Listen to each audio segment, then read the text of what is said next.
이제 구구 유튜버 프레임으로 씌워도 되고요. 네, 아닙니다. 뭐든지. 그런 거 아니고. 네. 저희도 네네. 사실 궁금하잖아요. 어떤 게 진짜 우리를 바라게 하는가. 근데 네네. 저는 정말 솔직히 말씀드리면은 뭐 윤석열 대통령 탄핵 그것도 정말 화가 나서 저는 15시간에 걸쳐서 판사에서 기고를 했습니다. 근데 가장 큰 문제는 뭐냐? 이재명의 피선거권 발할이 왜 이렇게 늦어지고 있는가? 저한테는 그게 조금 더 컸어요. 왜냐면은 그런 인간이 도대체 대한민국에서 지지율이 그 정도 나온다는 거는 아마 JTBC 때문이 많았다. 그건 또 아니다. 아니죠. 나는 그렇게 생각합니다. 네. 왜냐면 시민의 생각은 다 다른 거니까. 네네네, 맞아요. 그리고 늘 얘기하는 거지만 구구라는 단어를 네. JTBC나 MBC에서는 너무나 쉽게 사용합니다. 그거는 맞습니다. 근데 많은 사람들이 이렇게 나와 있는데 이 사람들 전부 다 구구라면 그것이 오히려 정상이 아닐까요? 왜 JTBC나 MBC는 구구라는 멸칭을 사용하냐는 겁니다. 왜? 우리들이 바보라서 그렇습니까? 저 나름 많이 배웠습니다. 근데 왜 구구라는 표현을 사용하면서 유튜버들을 멸칭으로 부르는지 나는 이해를 못하겠습니다. 그 사람들의 얘기는 들어보려고 하지도 않지 않습니까? 그러면 이게 법원에서도 우리 이렇게 폭행 사건이 나오고 뭐 맞습니다. 네.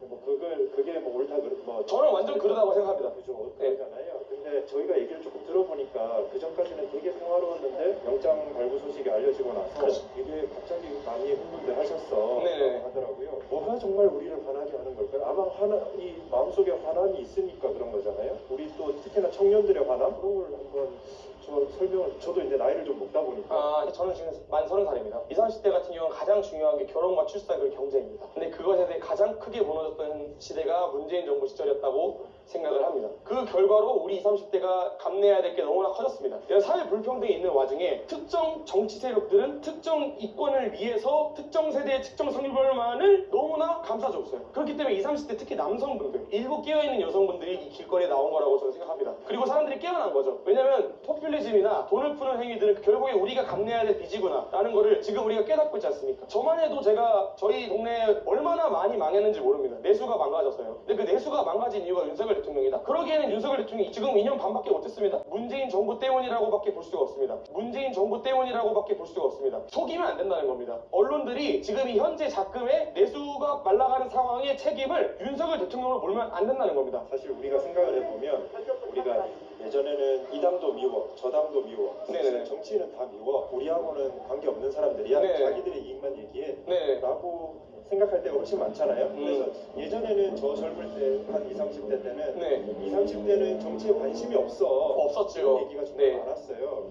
근데 그렇다고 해서 윤석열이 너무 이뻐라고 생각하고 계시지는 않았을 거잖아요. 이전까지는. 어디가 정말 부당하다고 생각했을까? 그 부분이 좀 궁금하긴 하거든요. 제가 지금, 20, 30대 남성을 대표할 수는 없고요. 네. 그래서 저의 개인적인 생각을 좀 말씀드려보겠습니다. 일단 민주당이라는 당에서 내거는 많은 프레임들이 특정 성별과 특정 세대를 갈라치고 그 과정 속에서 돈을 쓰는 정책으로만 많이 갔어요. 이건 동의하실 겁니다. 일자리를 늘린다는 이유로 기업에다가 특혜를 주고 법인세를 깎는 방향성이 아닌 단순히 공공일자리를 늘리고 세금을 쓰는 방향으로 갔습니다. 근데 그게 그 사람들이 멍청해가지고 그렇게 했을까요? 아닙니다. 득표를 위해서 한 거예요. 득표를 위해서 한 거예요. 근데 이제 20, 30대는 멍청하지 않습니다. 자기가 실제로 피해를 보고 있는 현 상황이 도래해버렸습니다. 그럼 그 상황에서 이 사람들이 자기의 미래를 위해서 뽑을 사람이 누굽니까? 자기 현재를 위해서는 민주당을 저도 충분히 뽑을 수 있다고 생각합니다. 정책 자금을 뿌리는 거에 익숙해져 있을 수 있다고 생각합니다. 근데 우리나라가 지금 단순히 2, 3년만 사는 게 아니라 2, 30년을 살아갈 거고 5, 60, 70, 80년을 살아갈 건데 그런 포퓰리즘을 지지할 수가 있습니까? 불가능하지요. 그리고 지금 현 상황이 민주당의 입법 독재 상황을 저도 사실은 계엄령 하시기 전까지 정말 몰랐습니다. 계엄령 이후에 너무나 큰 관심이 드러나게 되고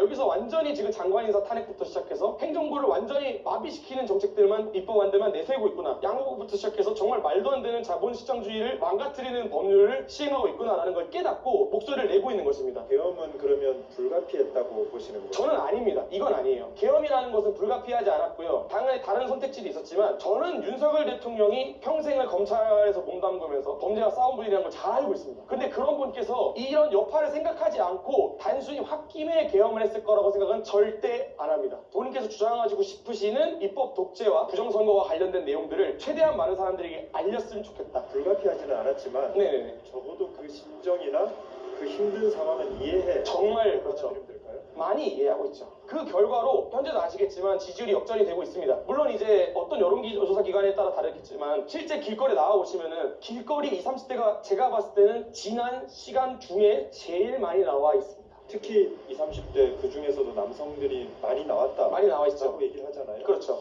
특별히 우리 감정을 건드린 게 혹시 뭐 그런 게 혹시 있을까요? 사실 20, 30대 기준에서는 가장 중요한 게 아까 말씀드렸던 결혼과 출산, 육아인데요. 근데 그게 전혀 개선이 되지 않았습니다. 문재인 정부 때 김대중 대통령이 만든 여가부는 실질적인 도움이 되지 않고 있죠. 그렇기 때문에 우리는 실질적인 문제를 해결하기 위해서, 평등을 이루기 위해서 여가부를 없애겠다고, 그리고 20대 초반 남성들이 가장 원하는 것 중에 하나인 본인의 급여를 올리는 거. 저도 경쟁 때 45만 원밖에 못 받았습니다. 물론 선임이 더 최근에 많이 올라왔죠. 저는 이 대한민국에 가장 필요한 게 무엇이냐? 여성 정책이냐? 아니면 국방, 체육 권리를 위한 정책이냐라고 하면 당연히 후자가 됩니다. 라는 생각이고, 그건 20, 30대 분필 남성들이라면 모두가 공감합니다. 왜냐면 얼마나 힘들고 배고프고 외롭습니까? 정말 힘든 게 군대고, 배고프고 짜증나고 있기가 싫은데 있어야 되는 것이 군대입니다. 그러나 지금 문재인 정부를 지나서면서 국민청원이 올라갔죠. 양성 평등하게 군대를 가자 했을 때 재밌는 안건이라고 하고 넘어갔잖아요. 근데 양성 평등회로 같이 가자는 의미가 아니라 의무 복무를 하고 있는 군인에 대한 처우를 개선해달라는 의미예요, 사실은. 근데 거들떠도 보지 않았죠. 근데 윤석열 대통령은 뭐 했습니까? 임기 시작하자마자 군인 월급 올렸어요. 그리고 여가부를 해체하겠다고 얘기했어요. 너무나 올바른 말이죠. 왜냐면 대한민국이 지금 솔직히 생각했을 때 JTBC, MBC, 조선일보, 여야 여론을 떠나서 군인들이 피와 땀으로 지킨 땅입니다. 지금 우리가 이렇게 편하게 옷 입고 지금 이 스마트 기기 쓰면서 이러고 사는 게 전부 다 우리 대신에 죽어가셨던, 피 흘리고 지금 이 날씨에 고지전을 펼치면서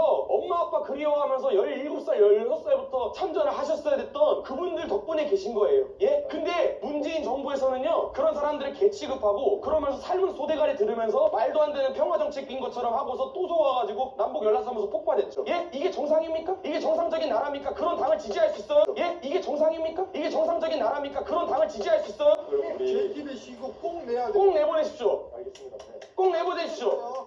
그리고 저거 안 내보내도 JTBC 꼭 내보낼 겁니다, 제가. 그리고 저거 안 내보내도 JTBC 꼭 내보낼 겁니다, 제가. 그리고 저거 안 내보내도 JTBC 꼭 내보낼 겁니다, 제가. 다 찍었어요 이거. 그 부분, 부정선거 부분. 네, 그 부분은 사실 지금 논란이 되게 있죠. 많이 있습니다. 그 부분은 어떻게 생각하세요? 저도 약간 이게 어디까지 믿어야 되고 어디까지 그렇더라고요. 이게 확인도 안 되고. 제가 개인적인 입장을 말씀드리겠습니다. 우리는 주권을 가진 개인이고요. 이 민주주의라는 것은 선거로 인해서 이루어지는 게 사실은 대부분에 그렇습니다. 근데 우리가 요청하는 게 있다면, 유권자가 진실 검증을 요구하고 뭔가 문제가 있는 게 하나라도 존재한다면 아무리 헌법기관이라 해도 나서서 보여줘야 됩니다. 근데 우리가 요청하는 게 있다면, 유권자가 진실 검증을 요구하고 뭔가 문제가 있는 게 하나라도 존재한다면 아무리 헌법기관이라 해도 나서서 보여줘야 됩니다. 그런 얘기들이 있죠. 뭐 형상기억 종이라든지 배춘희 종이장이라든지, 물론 의혹입니다. 그러나 우리 유권자가 보여주세요 하면 보여줘야 됩니다. 그거를 왜 숨기냐는 거죠. 저는 부정선거를 통해서 여소야대가 됐다라고 결론 내리고 싶지 않고요. 그런 문제가 있으니 그거 자체가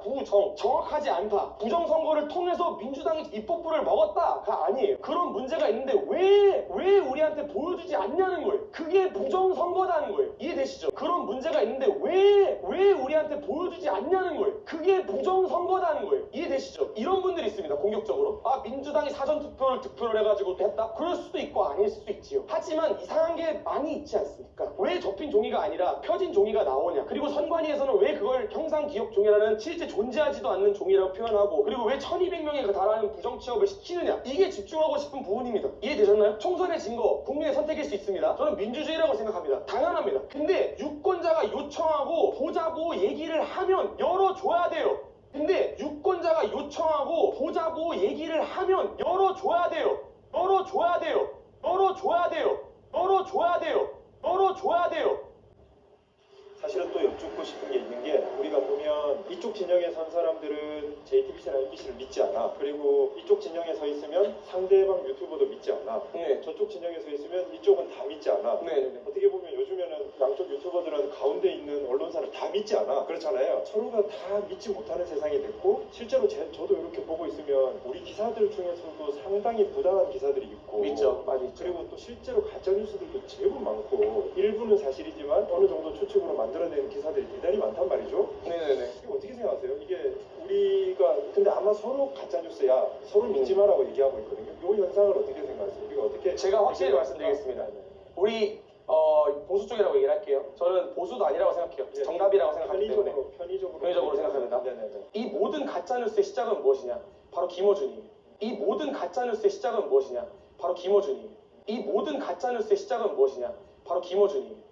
김어준의 뉴스공장에서부터 시작했어요. 물론 저도 보수 언론이 지금 잘못 보도하고 있는 게 어느 정도 있다고 생각합니다. 그거는 고쳐야 되지요. 하지만 지금 광우병 사태에 대해서 얘기하고 사과하는 사람 한 명이나 있습니까? 후쿠시마에 대해서 얘기하는 사람 있어요? 정치적으로 이용해 먹었으면서 사과는 안 합니다. 그게 좌파들이에요. 대통령님 탄핵시킨 거 JTBC입니다.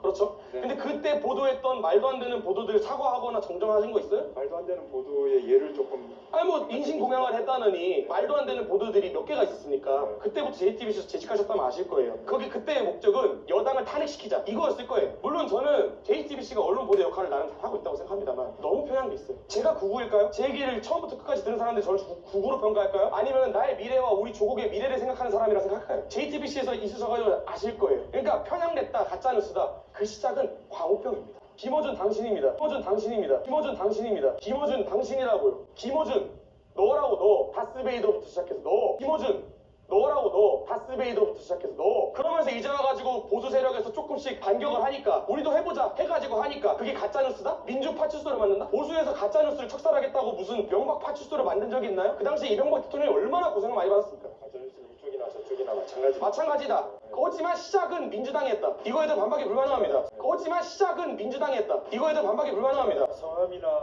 뭐 여기 유튜버 네네네. 너무 화가 나서 교양적으로 말씀드린 건 죄송해요. 왜냐면 JTBC를 제가 진짜 싫어하기 때문에. 알고 있습니다. 아, 감사합니다. 알고 있습니다. 제가 어떻게 TV에 나올지 모르겠지만 마지막으로 할 말 있다면은 지금은 정말 심각한 상황이라고 생각해요. 왜냐면 그 전까지는 정치가 개인의 이권에 영향을 크게 안 미쳤어요. 왜냐면 경기가 너무 좋았기 때문에. 사실은 정치가 너무나 큰 영향을 미치진 않았어요. 성경이 좋을 때는요. 근데 지금은요. 다들 너무 힘듭니다. 다들 너무너무 힘들어요. 제가 원래 여행 유튜버입니다. 근데 15시간 거쳐서 아프리카에서 귀국했어요. 왜? 이거 안 하면은 진짜 우리 죽습니다. 우리나라 끝나요. 네, 이거 안 하면은 진짜 우리 죽습니다. 우리나라 끝나요. 말도 안 되는 포퓰리즘으로 우리 부모님이 쌓아놓은 원화 자산으로 되어 있는 모든 부동산이나 예금 자산이나 전부 다 쓰레기 취급이 될 거예요. 지금 같은 말도 안 되는 유동성이 펼쳐지고 있는 상황에서 저도 사람께서 많은 자산을 달러화를 해야 됐고요. 하지만 그러지 않아도 됐던 시기가 꽤 오래 있었습니다. 대한민국에도 얼마나 많은 황금기가 있었습니까? 근데 그 황금기가 좌파 정권에서 있었는지 아니면 우파 정권에서 있었는지 여러분들은 아실 거 아닙니까? 당장 현금 25만 원 찍어주겠다고 하는 사람 찍지 마시고 진짜 우리 미래를 바꿀 사람을 찍으십시오. 그리고 들고 일어나십시오. 들고 일어나십시오. 들고 일어나십시오.